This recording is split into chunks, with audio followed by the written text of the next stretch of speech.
గత 2 సంవత్సరాల నుండి మనం చూస్తున్నాం అన్నగారికి మా ఊరికి చేసినటువంటి సహాయ సహకారాల గురించి ఒక నిమిషం నేను మాట్లాడతాను. అంటే కేవలం నారాయణపేట ప్రాంతానికే కాకుండా అన్నగారు చేస్తున్నటువంటి సేవా కార్యక్రమాలు జిల్లాలోనే కాకుండా కర్ణాటక రాష్ట్రానికి కూడా వ్యాప్తి చెందినాయంటే ఆయన ఒక మంచి గుణానికి ఒక నిదర్శనంగా చెప్పవచ్చు. ఆయన సేవా కార్యక్రమాలు చేస్తుంటే మా గ్రామంలో కూడా అభయాంజనేయ స్వామి దేవాలయం గురించి మేము కూడా అడగాలని చెప్పేసి రావడం జరిగింది. అన్న మా ఊర్లో ఇప్పుడే పునర్నిర్మాణం చేద్దామని చెప్పేసి మేము అనుకుంటున్నాం. అయితే ఏ రాజకీయ నాయకుని కూడా మేము సంప్రదించలేదు. మీరు చేసినటువంటి సేవా కార్యక్రమాలు నచ్చి మీ ఉదార స్వభావంతో తప్పకుండా మాకు సాయం చేస్తారు అని చెప్పేసి మీ దగ్గరకు వచ్చి మేము గుడి నిర్మాణం కోసం మీకు భాగం కావాలని చెప్పేసి మేము కోరితే వెంటనే సరే నేను మీ గ్రామానికి వచ్చి చూసిన తర్వాత నేను ఏదని చెప్తే బాగుంటుందని చెప్పి అన్న చెప్పడం జరిగింది. తర్వాత మా గ్రామానికి వస్తాడని అందరూ మేము కూడా దేవాలయ కమిటీ గ్రామ పెద్దలందరినీ కూడా ఆ దేవాలయం దగ్గరికి తీసుకురావడం జరిగింది. అన్న వచ్చిన తర్వాత మేము ఏమనుకున్నామంటే ఆలయ శిఖరమే ఉంది, పునర్నిర్మాణంలో భాగంగా చేస్తే అన్న చేస్తే మేము అనుకున్నాము మేమందరం కూడా వేసుకుంటే అన్న ఒక 2 లేకపోతే 3 లక్షలు ఇస్తే ఆడికి మేము సంతోషపడదాం అనుకున్నాం.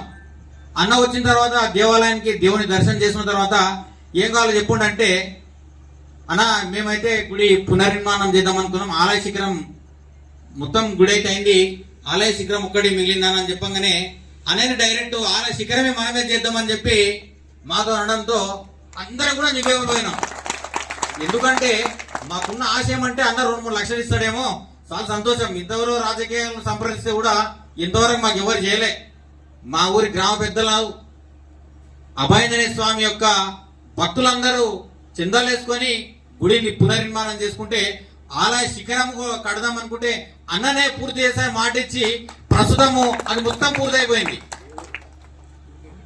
ఆలయ శిఖరమే గ్రామం కాన్కుర్తి, మాది దామరిద్ద మండల్.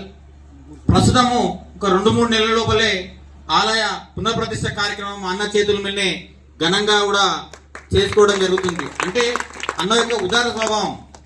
మా తర్వాత ఏమైందంటే వేరే వాళ్ళందరూ వచ్చి కూడా అన్న మా గుడి ఉంది, మా దేవాలయం ఉంది, వేరేగా దాదాపు మా గ్రామానికే నేను అనుకుంటా దాదాపు అన్నకు 20 లక్షల వరకు ఇప్పటి వరకే అన్న మా గ్రామానికి ఇవ్వడం జరిగింది.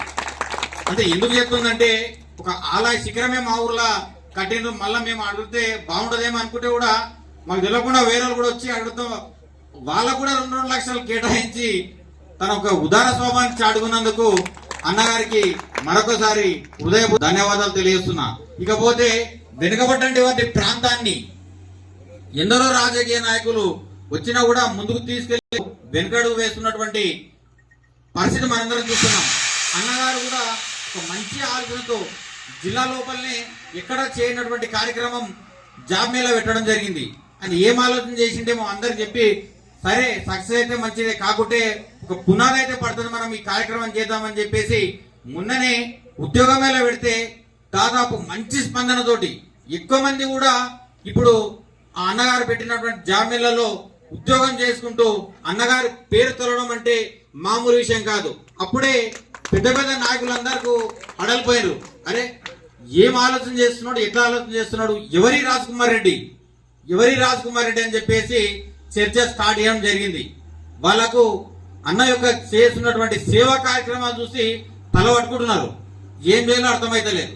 అరే ఏం చేస్తున్నాడు, ఎవ్వరు అడితే కాదంటలేడు, ఏం చేయాలి ఎట్లా చేయాలని చెప్పేసి కూడా అన్నని కూడా వెనక్కి లాగాలని ఎంత ప్రయత్నం చేస్తుంటాడో వెనక్కి లాగిస్తే ఎంత ముందుకు పోతున్నాడో, ఒక పులిగాని సింహాన్ని ఒక అడుగు వెంటికేసిందంటే ముందరికి అది ఎంత స్పీడ్ పోతుంది మనకు అందరికి తెలుసు.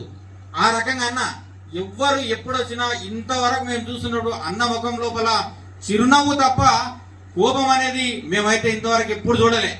ఎంత మంది వచ్చినా ఎంత టైం అయినా ఎవ్వరిని కూడా ఒక మాట అనకుండా పక్కన ఉన్నటువంటి స్నేహితులందరూ కూడా కొద్దిగా వాళ్ళకి వచ్చి కొద్దిగా ఆగంటే దాని కూడా వాళ్ళని అంటాడు, అరే కొద్ది ఆగుడు మన కోసం కళనికి వచ్చాడు, కళని వాళ్ళకి టైం ఇద్దని చెప్పి ఇంతటువంటి మంచి మనసు ఉన్నటువంటి అన్న చేసినటువంటి కార్యక్రమాలు కూడా మున్ముందు ఆయన ఏదైతే ఈ నారాయణపేట ప్రాంతాన్ని అభివృద్ధి చేయాలని చెప్పేసి కంకణం కట్టుకున్నాడో తప్పకుండా భగవంతుడు మీకు నారాయణపేట ప్రజల ఆశీర్వాదాలు తప్పకుండా మీకు ఉంటాయన్నా. మున్ముందు మీరు చేసే కార్యక్రమాలు ఏవైనా కూడా దిగ్విజయంగా ముందుకు వెళ్తాయని చెప్పేసి ఈ ప్రాంత ప్రజల తరఫున కూడా మీకు ఆ భగవంతుడు ఆశీస్సులు ఉండాలని చెప్పేసి కోరుకుంటూ ముగిస్తున్నా. జై రాజ్ కుమార్ రెడ్డి అన్న.